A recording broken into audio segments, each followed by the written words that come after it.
কারো পৌষ মাস কারো সর্বনাশ। এই যে বৃষ্টিতে অনেকেরই কিন্তু ভীষণ ভালো লাগছে। কেন বলো তো? ওই যে গরম নেই সেই জন্য। তবে আমাদের মতন মানুষের কিন্তু একদমই ভালো লাগছে না, জানো তো। মানে এই বৃষ্টিতে আমাদের কিন্তু গরিবদের ভীষণ অবস্থা খারাপ। এই দেখো, এইখানে এই উপর থেকে জল পড়ে, জল পড়ে এইখানটা পুরো ভিজে একদম চ্যাপচ্যাপে হয়ে গেছে। প্রথম দিকে আমি বুঝতে পারিনি, পরে এসে দেখলাম এইখানে জল জমে রয়েছে। তখন একটা ধামা এখানে আমি পেতে দিয়েছিলাম, তবে তখন না অনেকটা দেরি হয়ে গেছে। আর এখন এই যে আমার খাটনিটাও বেড়ে গেছে, সেই জন্য দেখো সমস্ত কিছু এখান থেকে তুলে নিলাম। আর এই কাপড়টাকেও তুলে নিলাম। কাপড়টা যেহেতু আমি ধুয়ে দেব ভালো করে, সেই জন্য না এই যে এটা কাপড় দিয়ে আমি মুছে নিচ্ছি। আর এই মানে বাক্সের ওপরেও কিন্তু অনেক জল জমে গেছে, সেগুলো ভালো করে মুছে নিচ্ছি। আর এই বাক্সে জল পড়া মানে বুঝতেই তো পারছো, বাক্সটা নষ্ট হয়ে যাওয়ার সম্ভাবনাটাই বেশি। তো যাই হোক, কী আর করব বলো, এটা কিন্তু অন্য কোথাও রাখারও আমার জায়গা নেই, তোমরা তো দেখতেই পাও। এটা অন্য কোথাও যে রাখবো সেরকম কোনো ঘরে আমার জায়গা নেই, তাই এটাকে এখানেই রাখতে হয়। এবারে বুঝতে পারলে তো প্রথমেই কেন এই কথাটা বললাম। বড়লোকদের কিন্তু এইসব কোনো সমস্যাই আসে না, তাই না বলো? তাদের তো ঘর বাড়ি কত সুন্দর, আর এই বৃষ্টিটা তারা কিন্তু উপভোগ করে। আর যত দুর্দশা কিন্তু আমাদের মতন গরিবদের। এই যে জল বৃষ্টিতে কাদায়, সমস্ত সাফার কিন্তু আমাদেরই করতে হয়। তবে কি আর করা বলো তো, গরিব হয়েছি তো এইগুলো তো সাফার করতেই হবে, কিছু করার নেই। তো সেসব নিয়ে আমাদের কোনো কিছু অতটাও কষ্ট নেই, জানো তো। মানে এগুলো দেখতে দেখতে করতে করতে একটা অভ্যাসই হয়ে গেছে। জানি না ভগবান কবে মুখ তুলে তাকাবে আর এই সমস্ত প্রবলেম থেকে আমরা বেরিয়ে আসতে পারবো, সেটা মানে কি বলবো আর, জানি না আর কি। তো এখন এই ঘরে চলে এসেছি, এই ঘরের বিছানাটা গুছিয়ে নিচ্ছি। আগে ঘরের সমস্ত কাজবাজ করব, তারপরে বাইরে কাজ করব। আজকে সকাল থেকে দেখলাম আকাশটা পরিষ্কারই আছে, মানে যখন আমি ঘুম থেকে উঠেছি আর কি। তো যাই হোক, জানি না বৃষ্টি হবে কি না। তো দেখে তো মনে হচ্ছে বৃষ্টি হবে না, দেখা যাক কি হয়। এখনকার বৃষ্টির কথা তো বলাই যায় না, কখন চলে আসে কখন চলে যায়। হাজবেন্ড ঘুম থেকে উঠে পড়েছে, তবে মাম্মাম সোনা আর মা এখনও ঘুম থেকে ওঠেনি। ওরা কিন্তু অনেকটা বেলা করেই ওঠে। মায়ের ঘুম ভেঙে যায়, তবুও মা ঘুম থেকে ওঠে না। কেন কি উঠে কি করবে বলো তো, কোনো কাজ নেই তো, সেই জন্য মা ওঠে না, এমনি শুয়ে থাকে মাম্মামের পাশে। তবে মায়ের কিন্তু সকাল সকালে ঘুম ভেঙে যায়। তবে ওই বাড়িতে যখন থাকতো, মানে আমাদের বাড়িতে, গ্রামের বাড়িতে, তখন কিন্তু মা অনেকটাই সকালে উঠে যেত। আর সকালে উঠে কিন্তু অনেক কাজবাজ করতো। এমনকি আমার বিয়ের পরেও যখন আমাদের বাড়িতে আসতো, আমি ঘুম থেকে ওঠার আগেই কিন্তু উঠে দেখতাম মায়ের উঠোন ঝাড় দেওয়া, বাসন মাজা এগুলো হয়ে গেছে। মানে আমি তো তখন বেলা করে উঠতাম তো, সেই জন্য। তো এখন তো মা ওগুলো আর করে না, বা করতে পারেও না, বা আমি দিও না আর কি। করতে পারলেও আমি মাকে কাজ করতে দিই না। সেই জন্য মা বলে এত সকালে উঠেই বা কী করব, সেই জন্য একটু শুয়ে থাকে। আর আমিও বলি যে খালি খালি মা ঘুম থেকে উঠে কী করবে বলো, আমারই কাজে ডিস্টার্ব হবে। সেজন্য মা শুয়ে থাকলে আমারও একটু ভালো হয়। তো ওরা শুয়ে আছে, আর এই ফাঁকে কিন্তু আমি আমার সমস্ত কাজকর্মগুলো করে নেব। তবে ওরা উঠতে উঠতে কিন্তু আমার কাজকর্ম হয়ে যায়। তবে হাজবেন্ড তো উঠেই দোকানে চলে যায়, না হলে পড়াতে চলে যায়, ওর কাজেও চলে যায়। ওকে নিয়ে আমার অত কোনো সমস্যা থাকে না। তো ঘরে কাজ করে এসে এখন বারান্দায় এলাম। আর বারান্দায় এসে এই জায়গাটা কিন্তু পরিষ্কার করে নিচ্ছি। এখানটা কিন্তু আমি রোজই ঝাড় দিই। তবে কি হয় বলো তো, ওই কোনা দিয়ে না ধুলোগুলো ঠিক জমেই যায়। তো সেই জন্য কিছুদিন পর পর কিন্তু এগুলোকে সরিয়ে আবার সুন্দর করে কিন্তু আমাকে ঝাড় দিয়ে এগুলোকে গোছাতে হয়। আর আজকে আমি কিন্তু তোমাদের ঘর গোছানোর ব্লগটাই দেব। কেন কি সমস্ত কিছু আজকে একটু আমি অন্যরকম করে সাজাবো, সেটাই কিন্তু তোমাদেরকে আজকে শেয়ার করব। তো কেমন লাগলো, কি বৃত্তান্ত, সমস্ত কিন্তু আমাকে কমেন্টে জানাবে। তো চলো তোমরা দেখতে থাকো, আর আমি কিন্তু কাজগুলো করতে থাকি। শতরূপা বুনু কমেন্ট করেছো, তুমি বলেছো দিদিভাই ওটা বোধহয় পুঁয়ে সাপ। তো তুমি যে কথাটা বললে, আমি না কোনো দিন এটার নাম শুনিনি। একটু বলবে এটা কি, মানে এই জিনিসটা কি হয়, এগুলো কি বড় হয় না ওরকম ছোটই থাকে, বা এগুলো কি কোনো সমস্যার সৃষ্টি করতে পারে? প্লিজ আমাকে একটু জানিও। আমি না এগুলো কোনো দিন দেখিও নি আর জানিও না। তো সেই জন্য তোমার কাছ থেকে একটু জানতে চাইলাম, প্লিজ আমাকে জানিও। সত্যি কথা বলতে জানো তো, সব সময় ঘরের মধ্যে ভয়ে ভয়ে থাকতে হয় এখন, এই যে এই সময়টা আর কি। মানে এই সময়টা এইসব জিনিসের কিন্তু ভীষণ উপদ্রব হয়, জানো তো। আর তোমরা তো দেখতেই পাও, আমাদের বাড়ির পাশেই বাগান রয়েছে, সেই জন্য আরও বেশি ভয় থাকে, জানো তো। মানে কী যে করব সেটা বুঝে উঠতে পারি না, আমার তো সবসময় গায়ের মধ্যে ভয় ভয় লাগে। আর এই জিনিসগুলোতে না আমি সত্যি কথা বলতে ছোটোবেলা থেকে ভীষণ ভয় পাই, জানো। আর সেইটাই মানে হয়েছে আমার ভাগ্যে আর কি, সেরকম বাগানের পাশেই আমার বাড়ি হয়েছে। তো কী আর করা বলো তো, সমস্ত কিছু এইভাবেই চালিয়ে নিতে হবে, কিছু তো করার নেই। আর এখন এই যে ঘরে চলে এসেছি, আর আজকে না ঘর ঘরটা একটু ঝেড়ে নিচ্ছি। মাকড়সা ভীষণ পরিমাণে জাল করেছে, আর মাকড়সার জাল না ঘরে রাখতে নেই, তবে আজ করব কাল করব বলে একটু কিন্তু বেশি হয়ে গেছে। তো এখন এই যে পরিষ্কার করে নিচ্ছি। আর ফ্যানটাও দেখেছো কতটা নোংরা হয়ে গেছে, তবে ফ্যানটাও কিন্তু আমি পরিষ্কার করেছি, সেটা তোমাদেরকে দেখাইনি। কেন কি আজকে আমার অনেকটাই খাটুনি রয়েছে। দেখো আমি কিন্তু সমস্ত কিছু ওলটপালট করে আবার নতুন করে সাজাবো, জানো তো। তো এই যে আগে কিন্তু টেবিলটা এখান থেকে সরিয়ে দিলাম, আর তারপরে এই যে ওয়ার্ড্রপটাও কিন্তু এখান থেকে সরাবো। জানো তো অনেক দিন ধরে এটাই মনের মধ্যে ইচ্ছা ছিল যে এইগুলো একটু নাড়াচাড়া করে না একটু ঠিকঠাক করব। তবে ওই যে আমার হাজব্যান্ডের আশায় বসে থাকতে থাকতে আমার কোনো কিছুই হয় না। ভেবেছিলাম ও একটু সরিয়ে দিলে আমার একটু খাটনি কম হতো, কিন্তু না, ওকে বলতে বলতে আমার মুখ ব্যথা হয়ে গেছে। ওর টাইমই হয় না, সময়ই হয় না, করেই দেয় না। তো এখন কি করব ভেবেছিলাম কালকে দাদা আসবে, ওকে দিয়ে করাবো। তো ও এসেই খেয়ে দিয়ে ঘুমিয়ে পড়েছে, সেই জন্য আর ওকে বলতে পারিনি, জানো তো। তো এখন এই যে নিজের কাজগুলো আমি নিজেই করে নিচ্ছি, আর ভালো লাগছে না। তো দেখো আমি কিন্তু ওয়ার্ড্রপটা এইরকম করে ঠেলে ঠেলে দেখেছো কত সুন্দর সেটিং করে নিচ্ছি। আমি ভাবতেই পারিনি যে এরকম করতে পারবো। কেন কি আমি এখনও পর্যন্ত কিন্তু এগুলো কোনোদিনও সরাইনি। এর আগে যতবার সরানো নড়ানো করেছি ততবার কিন্তু হাজবেন্ডই করে দিয়েছে। তো এবারে আমি একটু নিজেই সরাচ্ছি। তবে এই ছোটো ওয়ার্ড্রপটা আর এই যে টেবিলটা, এই দুটোই সরিয়েছি, তো সেই জন্য একাই পেরে গেছি। তবে আলমারি শোকেস ওইগুলো সরাতে গেলে আমার একা দ্বারা হতো না। তো এখন দেখো আমি একটু অন্যরকম করেই সাজাচ্ছি। তো এই সাজানোটা তোমাদের কেমন লাগলো সেটা কিন্তু অবশ্যই আমাকে কমেন্ট করে জানাবে।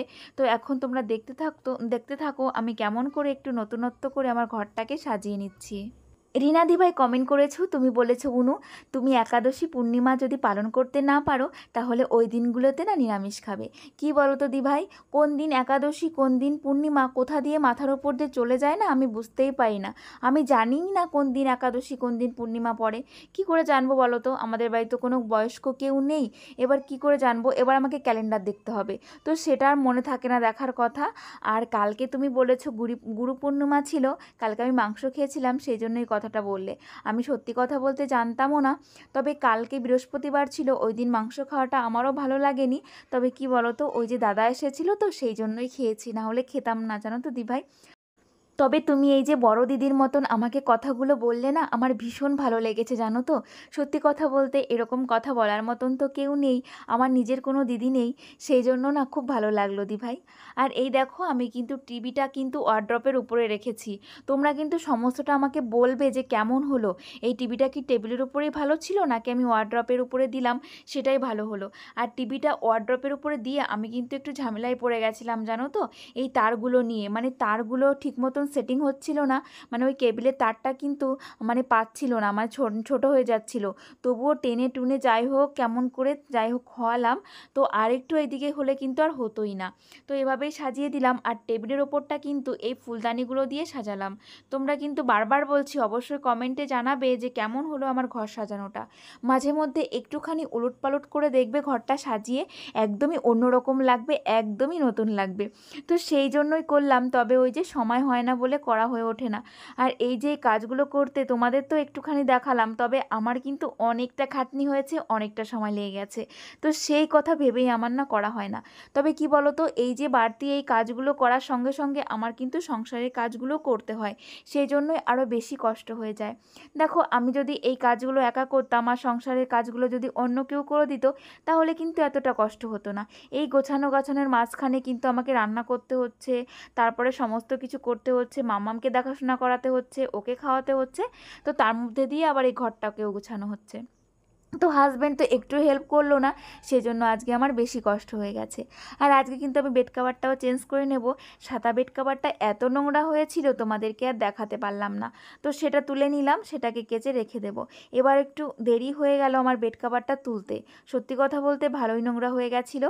আর এই যে পাটিটা উপরে পাতা ছিল বলেই কিন্তু এতদিন রাখতে পারলাম, না হলে কিন্তু কোনো মতেই আমি এতদিন রাখতে পারতাম না। নূরনাহান খাতুন কমেন্ট করেছো, তুমি বলেছো কয়দিন ধরে তোমাকে কমেন্ট করছি, তুমি আমার কমেন্ট পড়ো না কেন। কি বলো তো, হয়তো আমার চোখে পড়েনি, না হয় আমি যখন ভয়েস ওভার দিই তখন তোমার কমেন্টটা এসে পৌঁছায়নি, এরকম হয়তো হতে পারে। আর আজকে কিন্তু সেই নতুন বেড কাভারটা আমি বিছাবো। হয়তো তোমরা ভাবতে পারো যে কোনো অনুষ্ঠান নাকি, না গো কোনো অনুষ্ঠান নয়। মানে কিনেছি তো অনেক দিন হয়ে গেল, তো একটু পেতে দেখবো যে কেমন হলো আর কি। তো দেখো তোমরাও আমার সঙ্গে দেখতে থাকো কেমন হয়েছে। তবে আমার মনে হচ্ছে জানো তো বেড কাভারটা আরেকটু বড় হলে ভালো হতো, একটু ছোট হয়ে গেছে আমার খাটের সাইজে। মানে আমি নিয়েছিলাম ঠিক ঠিক সাইজই, কিন্তু এর থেকে আরেকটা বড় সাইজ ছিল, সেটা নিলে মনে হয় ভালো হতো। তবে টেনে টুনে আমি কিন্তু ভালো করে সুন্দর করে বিছিয়েছিলাম। তো বেড কাভারটা কিন্তু পাতার পরে এত সুন্দর লাগছিল তোমাদেরকে কি বলবো। আমার কিন্তু এই নতুন বেড কাভার কেনার প্রতি ভীষণ একটা আগ্রহ থাকে জানো তো। আর এই নতুন নতুন বেড কাভারগুলো বিছনায় পাততে আমার ভীষণ ভালো লাগে। তবে আমি শুধু ভাবি যখন আমাদের অনেক পয়সা হবে তখন আমি অনেক বেড কাভার কিনবো, এইরকম আমার মনে হয় জানো তো। তো যেটুকু আমার সামর্থ্যে সেইটুকু কিন্তু, মানে সেই তুলনায় কিন্তু আমি অনেক বেড কাভার কিনে ফেলি। নিজের জামা কাপড়ের থেকে আমি বেড কাভার হয়তো বেশিই কিনি, আমার যেটা মনে হয়। রামমণ্ডল আইডি থেকে বুনু কমেন্ট করেছো, তুমি বলেছো দিদিভাই ঠিকই বলেছো, এখনকার যা পরিস্থিতি তার সংসার চালাতে হিমশিম খেতে হচ্ছে। হ্যাঁ গো ঠিকই বলেছো। তবে তুমি তোমার সংসারটাকে খুব সুন্দর করে গুছিয়ে রেখেছো, থ্যাংক ইউ গো। এইভাবেই তুমি ভালো থেকো, আর এইভাবেই তোমার সংসারটাকে গুছিয়ে রেখো। এইভাবেই তুমি একটা কমেন্ট করেছো, তবে তোমার না অনেক কথা আমি না বুঝতে পারিনি জানো তো বুনু। তো যাই হোক, আমার মতন করে আমি কিন্তু তোমার কমেন্টটা পড়ে নিলাম। তুমি অনেক জিনিসগুলো আমি বুঝতে পারিনি এই আর কি।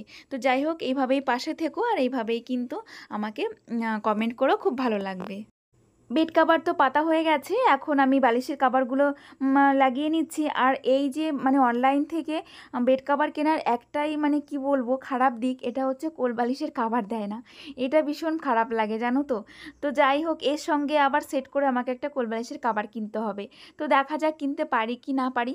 আমার না এখন কোল বালিশের কাভারই নেই, সব বেড কাভারই আমার অনলাইন থেকে নেওয়া বেশিরভাগই। আর ওই যে কোল বালিশের কাভার দেয় না। আর এই দেখো আমি কিন্তু সুন্দর করে বেড কাভার পেতে আমি কিন্তু বিছনাটাকে গুছিয়ে নিয়েছি। কেমন লাগছে অবশ্যই কিন্তু কমেন্টে জানাবে। আমার তো ভীষণ ভালো লাগছে, এরকম কালারের বেড কাভার আমি এখনও কিন্তু ইউজ করিনি, তো এই প্রথমবার করলাম।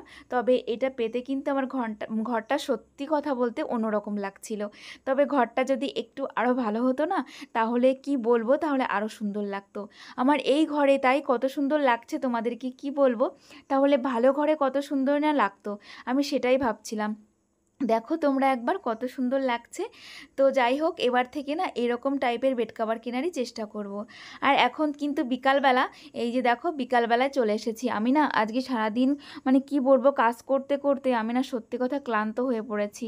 দুপুরে রান্না বান্না করেছি, খেয়েছি, তারপরে এই যে এখন আবার এই কাজটা করতে এলাম। সকালে ওই যে এই কাজটা তো আমি ফেলে রেখেছিলাম, কেন কি কাপড়টা আমি ধুয়ে দিয়েছিলাম, সেটা শুকিয়েও গেছে। আর বৃষ্টি আজকে তেমন হয়নি, মাঝে মধ্যে একটু ছিটেফোঁটা হয়েছিল, তাতে কোনো অসুবিধা হয়নি। আমার শাড়িটা কিন্তু শুকিয়ে গেছে, যেহেতু পাতলা শাড়ি তো সেই জন্য শুকিয়ে গেছে। এখন এটাকে পেতে সুন্দর করে এখানে কিন্তু আবার সাজিয়ে নেব। জেএস ব্লগ থেকে একটা বুনু কমেন্ট করেছো, তুমি বলেছো দি ভাই কিছু মনে করো না, তোমার ভিডিও টাইটেলগুলো একটু চেঞ্জ করে দিও, সবগুলো টাইটেল প্রায় একই রকম হয়ে যাচ্ছে, এমনিতে তোমার ভিডিওগুলো খুব ভীষণ ভীষণ ভালো লাগে, তবে টাইটেলটা পাল্টে পাল্টে দিও। একটা কথা বলি বুনু, এরকম কমেন্ট আগেও আমাকে করেছে সবাই, আর তাদের কথা শুনে আমি যখনই টাইটেলগুলো পাল্টাই তখনই আমার ভিউজ কিন্তু কমে যায়। এরকম টাইটেলেই কিন্তু আমার ভিউজগুলো আসে। তো সেই জন্যই আমি না এরকমই টাইটেল দেওয়ার চেষ্টা করি, তুমিও কিছু মনে করো না বুনু। দেখো যার যেরকম টাইটেলে ভিউজ আসবে সে তো সেরকমই টাইটেল দেবে, তাই না বলো। আমিও দেখেছি এরকমও আছে যে অনেক ব্লগাররা আছে, তারা প্রত্যেক দিন কিন্তু একই রকম টাইটেল দেয়। তো আমি তো সেখানে তবুও একটু ঘুরিয়ে ফিরিয়ে দিই, যার যেরকম ভিডিওতে ভিউজ আসবে তো সে সেই রকমই টাইটেল দেবে, তাই না। তো যাই হোক, আজকে কিন্তু তোমাদের অন্য কাজ এগুলো শেয়ার করলাম না, যেমন রান্না বান্না বলো, খাওয়া দাওয়া বলো, সেসব আর কোনো কিছুই শেয়ার করা হলো না। মাম্মামকেও আজকে দেখানো হলো না। আজকে শুধুমাত্র ঘর গোছানো নিয়েই তোমাদের একটা ব্লগ শেয়ার করলাম। তবে ঘর গোছানোটা কেমন লাগলো অবশ্যই কিন্তু জানাবে। তবে ঘরের এক সাইডটাই কিন্তু গুছিয়েছি, আর এক সাইডটা টাইম পাইনি জানো তো, সত্যি কথা বলতে ভীষণ কষ্ট হয়ে গেছিলো, সেই জন্য ভাবলাম এই সাইডটা আবার পরের দিন গোছাবো। তাই একটা সাইডই কেবল গোছালাম একটুখানি ওলট পালট করে। তো কেমন লাগলো অবশ্যই জানাবে। আর আজকের ব্লগটা কিন্তু আমি এখানেই শেষ করব। তোমরা সবাই ভালো থেকো, আমরাও ভালো আছি, টাটা।